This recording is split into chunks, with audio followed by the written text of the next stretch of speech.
Everybody, Steviebreech coming to you live.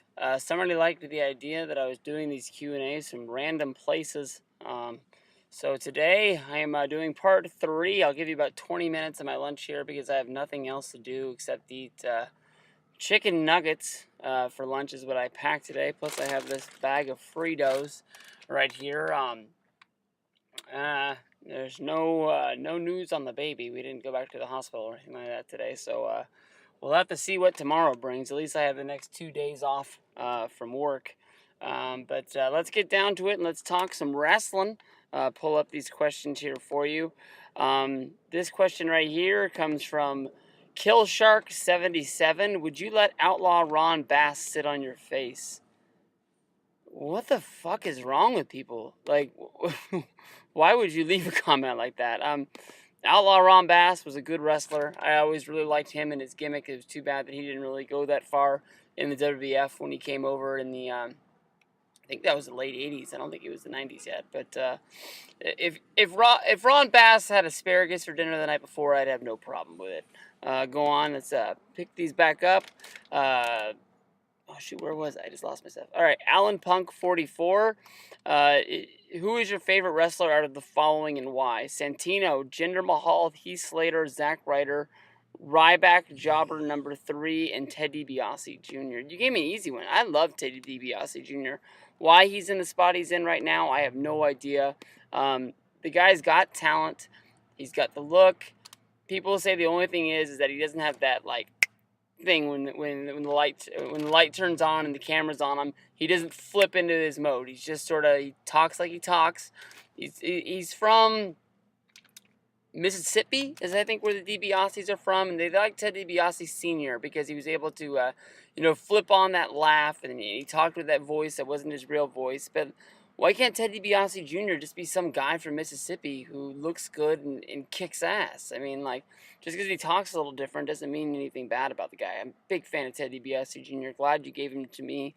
If it wasn't going to be DiBiase Jr., it was going to be Slater after that. Will Sting cross over to WWE anytime in the near future? No. His deal always expires in February, and that's always like the magical time because it's right there where the whole WrestleMania push is already in place. But I don't think that we're ever going to see Sting crossover. I think he's going to be the one guy. I honestly think he sort of likes the fact that he's the one guy that never went over and worked for him. It was kind of a joke when WWE put the story up, but they do those countdown stories on the website every once in a while, and it was like the top 10 guys that never worked for WWE, and New Jack's picture was front and center. Sting's picture was on there, but it was off to the side. It was like, are you fucking kidding me? Dumb. Alan Punk 44 again. Who are your favorite NWO members aside from Hogan, Hall, and Nash? Number 1 would have to be Buff Bagwell. He never got the push that he should have gotten. I think he was TV champ, United States champion in WCW, but if that place would have been open for about a year, I mean, easy, but Bagwell would have been a WCW champion. That guy was the man. I will always be a big fan of his. Besides for him to dig through the guys that are in there, that whole fucking NWO roster was stacked of guys. Where do babies come from? You're going to have to ask your mom about that one, Alan Punk 44. Best WrestleMania you have attended easily is WrestleMania 26. Top to bottom, I love the whole card. The Divas match I could have done without, but I always laugh at that match when I watch it back. It was like, I think it's a 10-man tag, and you see 9 finishers in a row. Just every chick hits their finisher and just conveniently walks into somebody else's finisher. It's just hysterical. Joe Scott 44. What should be the best match? What would be the best match you have seen at a WrestleMania? Taker versus Triple H at WrestleMania 27. That just tore at my heartstrings, and I just love that match to death. Mr. Paul JB 44. What's your thoughts on Cassius Stone now? I've seen some stuff of his from Ring of Honor, but not enough to really give the guy a real base on him. I've always sort of given him the benefit of the doubt. My good buddy Freaking at 88, he's one of his favorite wrestlers I don't want to say of all time, but for a long time he always used the line that he was his favorite wrestler that was in the independents. And I'm going to give him the benefit of the doubt. I like a lot of the stuff Miguel likes as well. So I'm pretty sure once we're able to see this guy on the main level, I think that he'll be really, really good, really, really talented. Plus, we've seen so much from Tyler Black, who a lot of people say their styles are really alike, and he's really fitting in with the WWE as well right now with the Shield. So I think that he'll move through pretty fast. Andrew T, what are your thoughts on the Bible? Do you believe in heaven, God, and hell? Yes, I believe in all three of those. I don't know if you guys are really going to believe this or not, but 2003 and 2004, I went through ministry training to become a children's pastor, and I got really far through it. I got 3/4 of the way through my second uh, year of stuff. I think this is a lot like the school that Matt Galen goes to. Matt G, I can't. I think it's 85. Matt G 85. I'd put money on that. But around that time, I got a divorce, and I figured that if I couldn't help myself, I couldn't help other people. And sometimes I look back on that, and I think it was sort of like a mistake to sort of get myself out of school, because I always said that I would go back, and I never went back. Um, but I don't know. I'm a pretty faith-based person. I wish that I didn't cuss as much as I did. That was a habit that I sort of picked up after I stopped going to church as much, and stopped going to school. But I think everything else is pretty well straight and narrow on there. But those are my thoughts on that. Official Fuzzy, how did the clique form, and who are the members? If you really want to know, I think I should make that could be a whole video. I could go for a whole hour on who are all the members and how the clique formed. The clique formed before I was there, but off the top of my head, the roster of guys that are in the clique is pretty damn long. And plus, I'm not sure if they're official members, but after rooming with us at WrestleMania 30, I think the Boston Brothers are going to become full-on members. We'll get on some T-shirts and some headbands and everything like that. But I mean, like, when I first got in, we had so many people in our calls that we had to start a second call. When it would get too crowded, I would always go B team, and that would normally recommend that we slanted off and started our other calls. But I mean, everybody really knows the clique as Ravi. Well, I don't know if you want me to talk about it kayfabe or not, but if I'm talking about it kayfabe, it's Assault and Battery, Freaking Yaya 88, me, Luke Cage, WB Punk Fan 19, Matt Beast. And then there's a whole bunch of people you guys don't even really know. There's like, well, GJ was pretty big on here. And then there's Jack, Matt Beast, Danny, um, so many Matt Demp from Mississippi. The list just goes on and on. Everybody always just thinks that we're just this like group of dicks that talk shit about everybody. But honestly, when we get on, 95% of the stuff we talk about, I don't want to say that much, but like we talk about a whole bunch of shit. We talk about wrestling. We talk about sports. We talk about life. We talk about the struggles, this, that, and the other. Sometimes we get on there and we just listen to each other breathe sometimes, and nobody wants to be the guy who gets off, and that's kind of gay sometimes. But it is what it is. um, Wrestling Machine 28. If you had one question to ask Vince McMahon, what would it be? I think I would ask him for a job. I mean, honestly, there's nothing really that I need to pick his brain for. I just want to work for the man. Team Rai Rai. Hey, what up, Rai Rai? You're the man. Do you think that WWE Payback pay-per-view will be on Blu-ray for the United States? I think by now they would tell us. WWE DVD News, those guys over there are always really good. Aaron C. Is always hip to give us the news and pass that stuff out. Plus the whole website, and I think I've seen a DVD cover, and I haven't seen a Blu-ray thing. So I'm gonna guess that it's only gonna be DVD, which is pretty bad because a lot of the events that they skip over putting on Blu-ray are always the better events. I mean, like of 2011, the TLC pay-per-view was one of the best of the whole year. That was only on DVD. Last year, something I can't think of it, something off the top of my head. But I mean, every year they skip over one that should have been on there. Is there any sporting events you'd like to attend live? Yeah, I like to see any sort of big thing. I've never been to a Super Bowl, an NBA Finals game. World Series, and just seeing something like I've been to regular games, but I've never seen anything like at a. There's a lady looking at me right now, wondering what I'm doing, talking to myself, looking at my computer, but see, like, you've been to a normal baseball game, but then you see a baseball game or other things like the tensions. Everybody's sitting on the edge of their seats watching every pitch. The fans that are there paid a ton to be there. Nobody's reading a magazine. Nobody's reading a newspaper. Nobody's chit-chatting about their day. Everybody's just focused on what's going on in front of them. That'd be pretty damn fun. My favorite Britney Spears song, Frankie Sun's 10.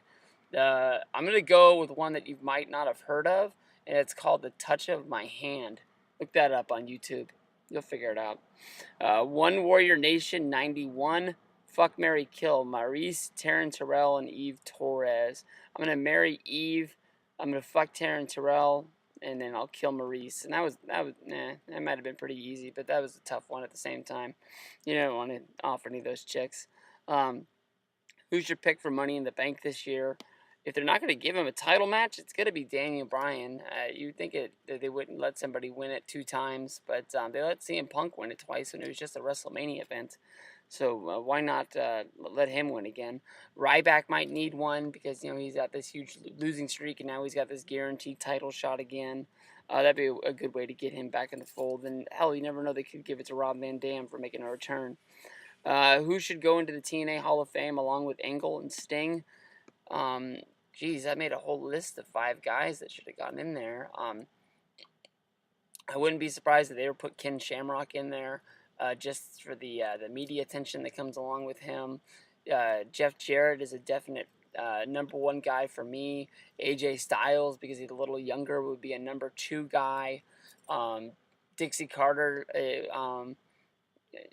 don't know if she'll put herself in there or not. That's sort of be like Vince McMahon putting himself in there. But she, when she came in charge of that company, she took it to new heights. I can see Hogan being in there when they need a name. But Christian Cage is definitely, that one's going to be a little tricky. But he's definitely a guy. Lane Barnhart. Do you think Curtis Axel will be a future World Heavyweight or WWE Champion? Yes, that's easy, especially if you throw the World Heavyweight Champion in there. The guy, you can see they want to push him. They're going to push him. And if we hate the fact that they're pushing him, they're going to push him more because that's easy, cheap heat that everybody's booing the guy. That means you're paying attention. Are you gonna get the cool ass Dolph Ziggler plaque? I guess. It's not on my must-haves. I want it, but I want to pay less for it, if that makes sense. I'm waiting for a 20% discount code or a clearance offer on it. I'm guessing that they're going to release so many plaques this year that some are going to get lost in the shuffle. Not everybody's going to buy all of them. So you never know. I mean, the CM Punk plaque went on sale for $50 from some Survivor Series 2011. Maybe they'll do the same thing with this one. I'm not going to pay full price for it. I got the one that I wanted the most in Cena. I'm going to wait for the Taker one. And all 3 of the other ones would be good ones to have, but I'm not going to, kill my kids in order to get it. Wrestling Talker UK. My question for you is that I feel Seth Rollins is the strongest out of the Shield, but everybody says how great Dean Ambrose is. I enjoy his mic work, and I feel Rollins is good, if not by far the better of the 2 inside the ring. What's your opinion? I'm going to go on the outside, and I'm going to take Reigns. I think Reigns is the guy that's going to be pushed the most out of all 3 of these guys. All 3 of these guys are honestly going to be stars, unless they get into trouble somewhere along the way, like they fail a drug test or something like that. But when you look over the time of WWE, I think that Rollins and Ambrose are not the exact look of the guys that they like to push. They will push guys like CM Punk and Daniel Bryan, guys that have that same look and feel, mostly just smaller guys. But Reigns is a guy that fits the WWE mold of who's going to be a champion, and I think that he's one of the guys that they're going to look at. A Rey Mysterio fan first. Is this only wrestling, if not World Series predictions? I'm gonna pick the Braves to win it all, baby. Go Braves. Mr. Aussie wrestling fan. Sting versus Undertaker. Angle versus Punk. WrestleMania 30, your thoughts? I'd buy my ticket. I'd buy it on pay-per-view if I wasn't going. You book a good show there, buddy. My only thing is how you're going to get Angle away and over to WrestleMania 30 from TNA. What is your favorite WWF DVD? if you're just labeling it WWF ones, that's like ones from like 2000 and 2001. Um, I would have to say like WrestleMania 16. I'm pretty sure. Who is the worst gimmick in WWE and TNA? Most people would think with TNA you give it to Robbie E, but I fucking love that guy, and I think he's money. That whole promo about him thinking that he was going to get in the Bound for Glory series this year, and he was the MVP, and that he only got 5 points, but he beat Jeff Hardy. You believed him when he gave that promo, and like you believed that he believed in himself, and I think that's the best thing about him. But I would say probably the worst gimmick is I love the gimmick too, but it's Eric Young. I think it's the worst gimmick, but I think it's over, and I think I love it the most.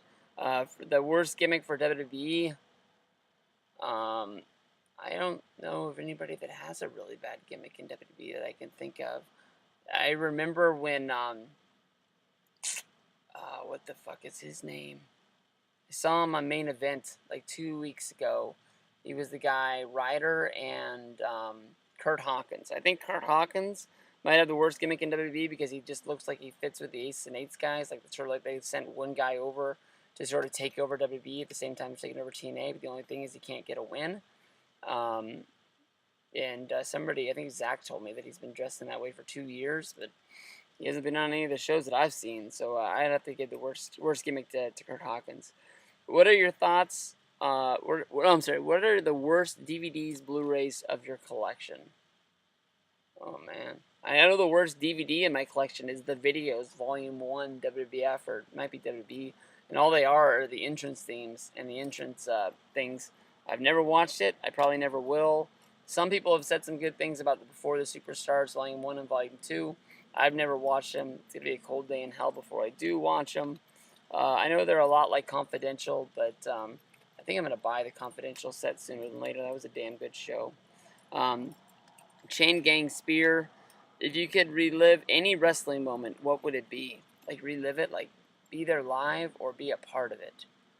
I think I'd want to see the NWO at at Bash at the Beach 96, or was that 95? I think it was 95. Bash at the Beach 95. Just to be there to pop for Hulk Hogan coming down the ramp, not being able to hear Bobby the Brain Heenan, and just that awe and astonishment of Hogan turning heel, and throw everything in the ring that I can get my hands on. I think that'd be a damn good that'd be a damn good thing to be a part of. Have you met CM Punk? If so, what did he say? I made a video on this from SummerSlam 2011. I got to meet him. Oh, that was last year. I always remember 11. 11 was a damn good show. It was 2012. I got to meet him. I was a VIP guy. I was one of the last people to meet him. He'd been through a whole long line of people. I thought I gave him a pretty damn good compliment. I went and I talked about the interview he did with Bill Simmons on ESPN. It was actually a podcast for ESPN, but you know what I'm talking about. And he said his main goal in wrestling, the reason why he's wrestling, the reason why he's doing what he's doing, is he wants to make wrestling cool again. And I said, to be honest with you, I'm a 31-year-old guy. I don't have anybody in my life I can talk wrestling with. And if you can make it cool again, like it was with the WCW versus NWO, and the WB Attitude Era, when everybody was flipping back channels back and forth with the Monday Night Wars, I said I would be a happy guy because right now, like, there's nobody in the world that I can talk wrestling with. Everybody's a closet wrestling fan, and as much as I try to come out about it, people try to close up and hide the fact that they are. And he just looked at me and he just said, "I'm trying my best." But he didn't even give it that kind of emotion. It was almost like he was flipping me off at the same time he was saying it to me. I felt so just stupid and dumb, and I felt like I wasted my $100 to wait in that line in order just to meet him. And I didn't want it to ruin my day because we still had to meet other people that were in line. I had a Mysterio ticket for later that day. Plus we had the show that night, and I was with Yaya, and I was with Muda and Kevin and some other people that were the Lorenzo brothers were there that day, but just everybody that met him. I think it was Matt Lorenzo had a bad experience. I did. Above Average Muda had a bad experience. Shit. What's his name? Motherfucker. He was the one guy that I went out of my way. He hasn't made a video in a little bit. I haven't seen him in a while. Damn it, I'm going to have to look that guy up and ask him if he's going to Bound for Glory. But he had a horrible, horrible experience. They changed the time of the autograph signing if you had a VIP ticket. Punk was supposed to be the afternoon before the show, and Mysterio was supposed to be the morning. Punk got the morning, Mysterio got the other one. So if you got there late thinking that you were only going to be able to meet CM Punk, Punk was gone. And some lady came out and apologized to him and tried to make everything better. Punk wouldn't come back out to sign for five people that were waiting for him. He had gone inside the building. She chased him down, found him, came out, had to apologize to him, promised that they'd get VIP tickets to meet CM Punk this year, and hopefully that's going to make it up for him. But I know that he was really, really let down, and I feel really let down that I can't think of his name. But damn it, the internet sucks here on my computer. I'd look it up for you real fast. I have promised that I will plug this guy in my part 4 of mine and next one. So thank you for the question, Wrestling TV 101. I think we're at 20 minutes now, so I have 40 minutes of my lunch left. So I'm going to call it here, and I'll answer some more questions maybe tonight. I want to do a review on SummerSlam 96 that I watched. I might make that video tonight. Plus, I want to go out of my way. If you've watched the video this far, see if you can find a match from WrestleFest 94. It's the Steiners versus Owen and Bret Hart. I think they also wrestled on a Royal Rumble, but I guess this match is supposed to be the best tag team wrestling match in American history, like held in the United States. They were talking about it today, Mike Sempervini and Dave Meltzer. So I'm going to go out of my way. I think I have that Coliseum video on a DVD at home. So if I can watch that tape, I'm going to watch that tape tonight and I'll review that too. But I promise I'll get back to everybody's questions in here. I was honestly really humbled and very surprised that I got so many questions. I think it's over 130 something. I forgot. I just used the internet. I just went back. I had to load it inside and then come back outside. But it looks like my Q&A that I had to put on unlisted. 123 comments of questions. So I appreciate everybody. I'm going to wrap this up. I've been trying to wrap it up for I think 3 minutes now. So peace. If you want to see, I'm going to eat that. Those Fritos. I got this chewy granola bar. I got this Kirkland Signature Cola. And I got all these nuggets in here. I have to go inside and microwave these. Oh, yeah, hold on. Nuggets. You want to know a funny story? One time we were on Skype, and it was when you had video Skype, and I was trying to show off this chocolate milk that I was drinking. I was holding my cup like this, trying to get it to where it was on there, and I had to move it in closer to the camera, and I spilled chocolate milk all over my keyboard. I thought it was done for, but it sort of worked out. And then for snacks, I got the oatmeal cream pie. And then I got these white, I don't know what these are called, butterfly cakes or something like that. Little Debbie's huge in my house. Let me know what you think about my lunch. I'll review it. Have fun. Peace out.